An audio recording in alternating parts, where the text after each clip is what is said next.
Now, Christopher Lane was unarmed. The shooter was black. Should the media be reacting in this case like they did in the Trayvon Martin? Well, it's a pretty spectacular and horrible case, that's for sure. So, for example, the New York Times covered it with charges in fatal shooting in Oklahoma. That was their story.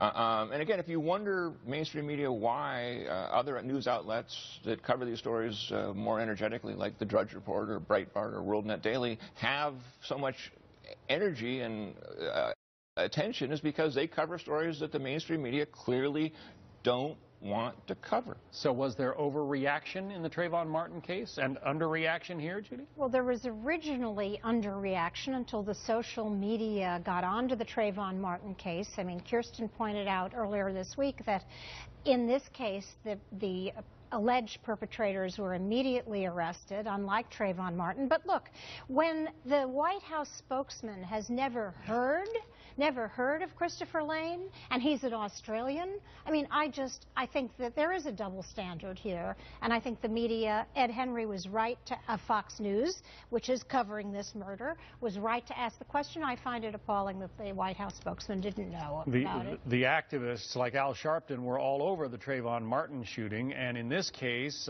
Jesse Jackson finally sent out a tweet. He said, "Praying for the family of Chris Lane. This senseless violence is frowned upon, and the justice system must prevail." Now, apparently, that was not perceived as strong enough, and he sent out something stronger a bit later on.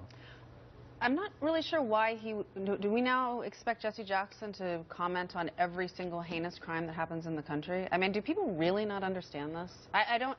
The Trayvon Martin situation was because there was an unarmed black teenager who was killed and nobody was arrested.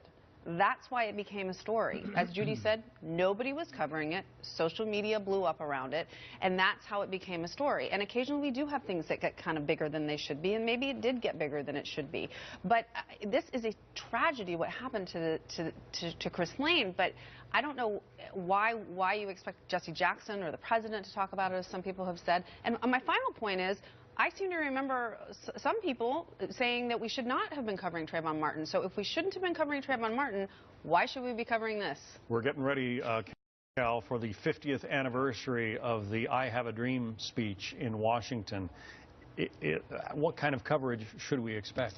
Well, I hate to date myself, but I was there for that speech as a young copy boy for NBC News, and it was really a turning point not only in my life but many other lives. It was one of the, as I wrote in my own column this past week, one of the greatest orations, if not the greatest orations of all time. I think it deserves coverage. It's part of the media narrative, but very quickly back to this Chris Lane business. The reason I think primarily it's not being covered the way, in my judgment, it should be, it doesn't fit the media narrative.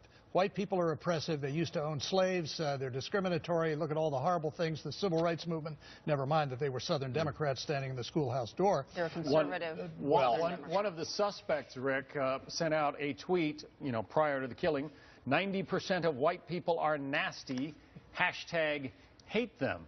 That from this guy, James Edwards, who's now under arrest in that shooting.